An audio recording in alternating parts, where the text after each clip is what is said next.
Bonjour mes chers amis et soyez les bienvenus dans Allo School.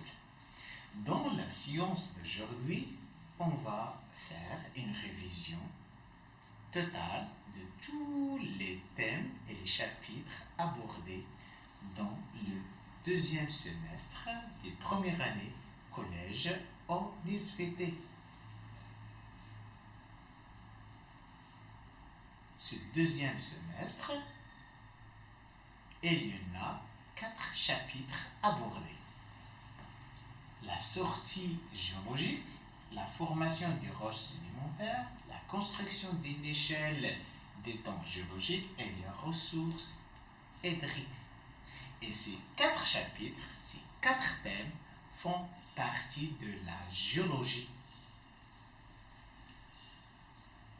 Le premier chapitre, la sortie géologique, al-kharjatu al-géologie.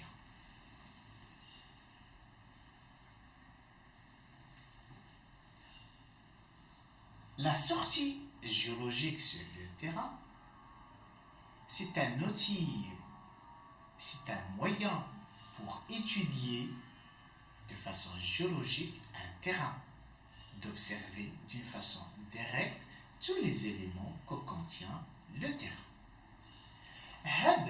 La sortie géologique nécessite une utilisation et maîtrise des matériels, de certains matériels et des techniques.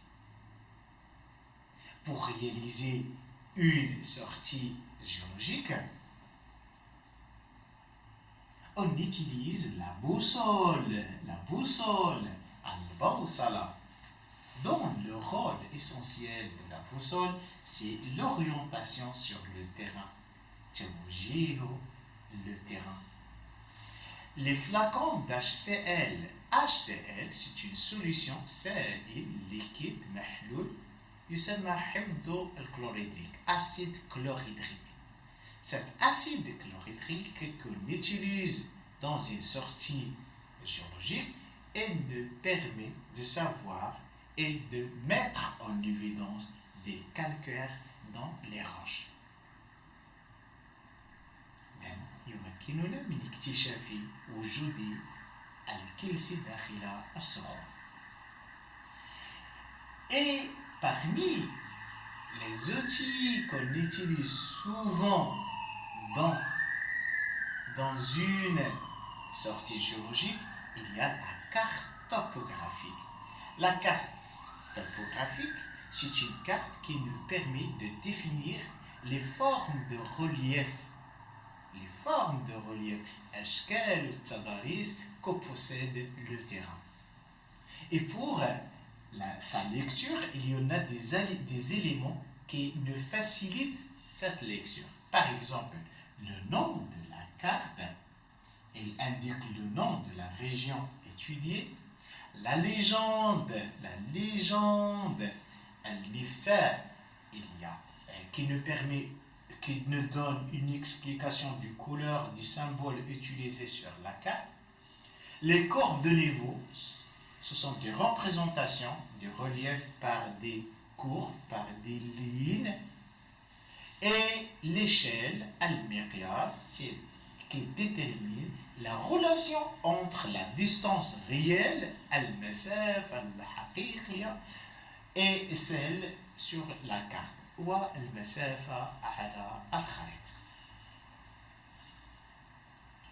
Pour le deuxième chapitre, la formation des roches sédimentaires.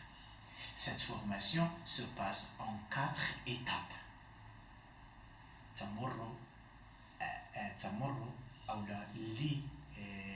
لتكون الصخور الرسوبية لا بد من المرور من 4 مراحل. Alors, l'érosion de la roche-mère, l'érosion al-had, autrement dit l'altération.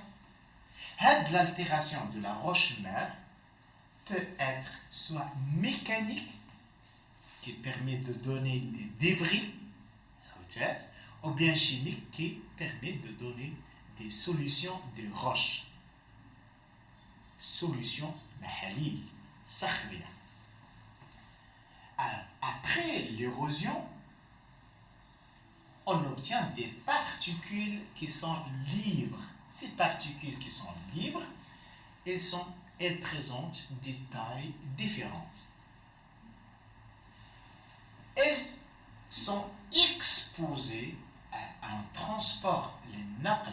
Ce transport peut être fait soit par le vent, ou par l'eau, Après le transport, il y a une sorte de sédimentation, c'est-à-dire dépôt de ces sédiments.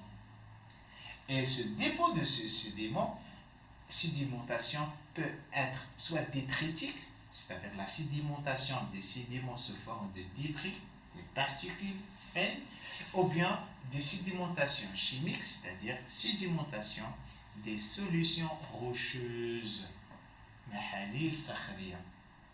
Alors, cette sédimentation détritique peut être soit horizontale, ça dépend du relief, soit verticale. Après la sédimentation, après le dépôt de sédiments, il y a ce qu'on appelle la diagenèse.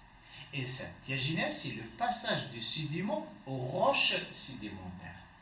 Et pour le passage de sédiment à une roche sédimentaire, il faut passer par 3 étapes essentielles. La déshydratation, c'est-à-dire éliminer l'eau qui se trouve entre les sédiments, la compaction, la pression et la cimentation. Cimentation, action de cimenter. Il y en a des sédiments, des ciments, elle dit, qui relient les sédiments pour devenir des roches sédimentaires cimentées. Le 3e chapitre, c'est la construction d'une échelle des temps géologiques. La subdivision des temps géologiques. À l'apparition de la Terre, il y a 4,5 milliards d'années. Jusqu'à le temps actuel, il y en a assez de temps géologique. Il y a beaucoup de temps géologiques. Pour la subdivision de ce temps géologique, autrement dit, on parle d'une échelle géologique, on se base sur 3 techniques, 3 méthodes essentielles. La première méthode, c'est l'étude des fossiles. Les fossiles, ce sont des traces de la vie. Ces fossiles peuvent être soit stratigraphiques ou bien de faciès. Les fossiles stratigraphiques comme le trilobite admis, ils nous permettent la datation des roches. Les fossiles de faciès, elles nous permettent tout simplement de déterminer le milieu de sédimentation. Lorsqu'on trouve une roche qui possède un oursin, cela indique que cette roche est sédimentée dans un milieu marin moins profond. Lorsqu'on trouve une roche sédimentaire comme le phosphate qui contient les canines des requins, cela indique que le phosphate est sédimenté ou bien le milieu où se trouve le phosphate a été dans le passé et c'est un milieu marin profond. La deuxième technique, c'est la stratigraphie. La stratigraphie, c'est une discipline de la géologie, dont l'objectif essentiel, c'est l'étude des strates, c'est l'étude des couches sédimentaires. Et cette stratigraphie se base sur des principes qui permettent, elle aussi, de faire la datation relative des roches sédimentaires. Alors, la radioactivité, c'est une technique qui nous permet de dater les roches, mais d'une façon absolue. La datation absolue. Datation relative, ta'arikhun nisbi. On dit une roche plus jeune, plus ancienne, plus récente que notre roche. Datation absolue, c'est-à-dire il faut mentionner l'âge exact des roches en se basant sur la technique de la radioactivité. Toute cette technique, elle permet de subdiviser le temps géologique dans le passé, à savoir l'élaboration, ce qu'on appelle l'échelle stratigraphique. Donc, c'est l'échelle des temps géologiques. Le dernier chapitre des deuxième semestre des programmes scolaires, c'est les ressources hydriques. On a parlé trop de l'eau, de l'importance de l'eau. L'eau de la nature se forme de 3 états physiques: liquide, solide et gazeux. Ces 3 formes se relient entre elles par un cycle de l'eau. Après l'échauffement de l'eau s'évapore, ces vapeurs, puis elles se condensent sous forme de nuages. Et les nuages, lorsqu'ils rencontrent des endroits de l'air froid, elles se précipitent. La précipitation. Donc on passe par 3 formes: du gaz au liquide qui se consolide en glacier, et ainsi de suite. On parle d'un cycle de l'eau. Et l'eau se réserve, se stocke dans des bassins hydrographiques, al-hawd al-ma'i, autrement dit un bassin versant. L'homme exploite de l'eau dans différentes activités, parmi lesquelles les activités domestiques, les activités agricoles, les activités industrielles. Et suite à cette exploitation, il y en a une augmentation dans la consommation, ou bien une consommation croissante de l'eau, une surexploitation de l'eau, ou bien une pollution, une mauvaise exploitation de l'eau. C'est la pollution des eaux qui provoque des conséquences écologiques, qui peuvent être désastreuses,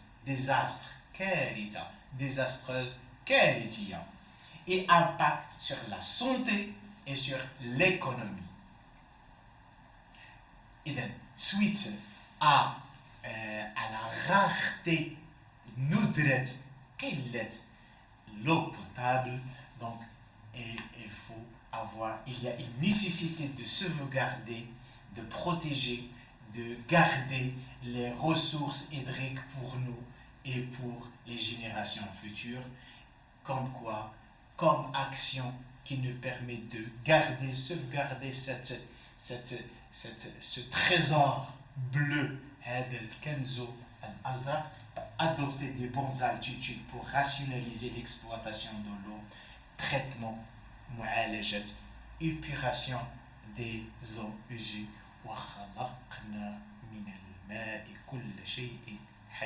Nous avons fait que toutes les choses sont faites par l'eau. Sadaqallahu al-alim. Et à la prochaine séance. Merci de votre attention.